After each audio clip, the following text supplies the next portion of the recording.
जयराम जी री जम्मू कश्मीर में ने पहलगाम में ने आतंकी हमला बाद में ने पूरा देश भर में ने आक्रोश रो माहौल है।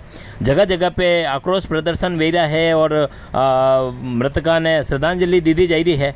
गाँव गाँव तक आक्रोश रो माहौल है। यो वीडियो जो मैं आपने बताई रहा हूँ यो है कुंभलगढ़ क्षेत्र रो लखमावतारा गुड़ा रो और जटे की ग्रामीण इकट्ठा वही ने पाकिस्तान रो और आतंकवादियों रो यो पुतलो फूंक्यो।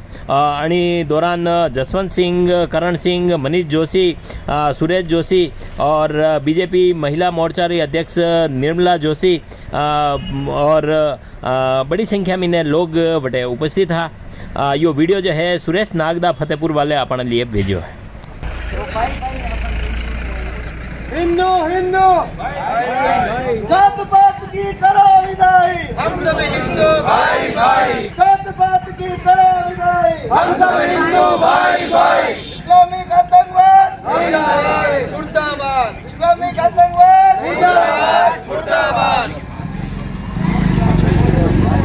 28 के बदले पाकिस्तान पूरा, 28 के बदले पूरा पाकिस्तान, 28 के बदले पूरा पाकिस्तान, पाकिस्तान मुर्दाबाद पाकिस्तान मुर्दाबाद। इस्लामिक आतंकवाद नहीं सहेंगे, नहीं सहेंगे, इस्लामिक आतंकवाद नहीं सहेंगे, नहीं सहेंगे। पाकिस्तान